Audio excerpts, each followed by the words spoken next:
भक्त जो है, भक्त यदि हमारे अंदर भक्ति आ गई तो भक्ति भक्त भगवंत गुरु चतुर नाम वपुये।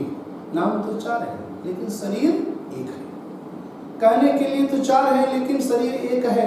और जब हमारे अंदर भक्ति आ जाएगी, भक्ति में भक्त जब बुलाता है भगवान को, जरा तारों से तारे मिलाकर तो देख, प्रभु दौड़े हुए खींचे हुए चले आएंगे। अपने दिल से प्रभु को बुला कर तो देख। बंधुओं, अर्चा विग्रह में परमात्मा सर्वशक्तिमान होते हुए भी एक दूसरे के ऊपर पराश्रित रहते हैं। हमारे वहाँ भक्तों ने भगवान को दौड़ाया है पीछे पीछे। और इतना ही नहीं, हम जिंदगी भर भगवान की सेवा किए तो हमारी सेवा कौन करेगा? परमात्मा ने भक्तों की स्वयं सेवा किया है। परमात्मा आकर के भगवान की सेवा करते हैं। सूरदास की बात है, एक समय की बात है कि सूरदास जी थे। सूरदास जी जा रहे थे, कहीं गए हुए थे भंडारे में, कीर्तन भजन था, वहां से लौट रहे थे। लौटने में विलंब हो गया और विलंब हो गया, कोई पहुंचाने वाला नहीं मिला। भगवान कहे कि बाबा चलो मैं पहुंचा देता हूँ। किसी को ध्यान में नहीं आया। कोई कहे कि चलिए हम पहुंचा दें। रास्ते में भगवान मिले और कहे बाबा मैं चलो आपको पहुंचा देता हूँ। और जाते जाते जाते आगे जो है लाठी पकड़ करके जा रहे थे, वो सीधे जा रहे थे।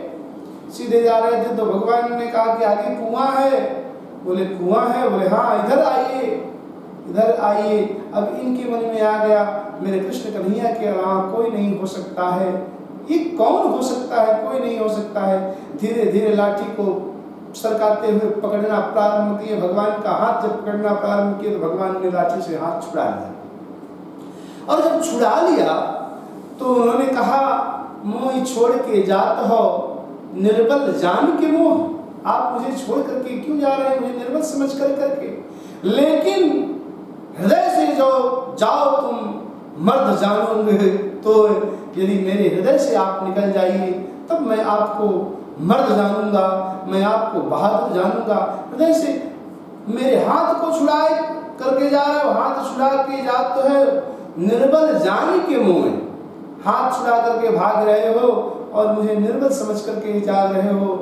यदि मेरे हृदय से चले जाओ तब मैं तुझे वीर समझूंगा। और ऐसे भक्तों ने जब भगवान को याद किया है, भगवान की लीलाओं को, जिनके पास नेत्र ही नहीं थे, सूरदास जी महाराज वो सब देख रहे थे जो भगवान लीला कर रहे थे, बाल लीला। चाहे वो माखन की चोरी कर रहे हो और चाहे जो भी कार्य करते थे, सूरदास जी महाराज प्रत्यक्ष देखते थे और उन पदों को गाते थे। इस तरह से उन्होंने मन को कहा, रे मन धीरज क्यों न धरे। हे मन, धैर्य को क्यों नहीं धारण करता है? क्योंकि संवत 2000 के ऊपर ऐसो समय पड़े, 2000 के बाद, संवत 2000 के बाद ऐसा समय आएगा कि चारों तरफ काल ही काल दौड़ेगा। उस समय महामारी उत्पन्न होगी, अनेक तरह से लोग मरेंगे और मरने के बाद फिर ऐसा समय आ जाएगा, फिर राम राज्य की स्थापना का सतयुग की तरह से समय आ जाएगा।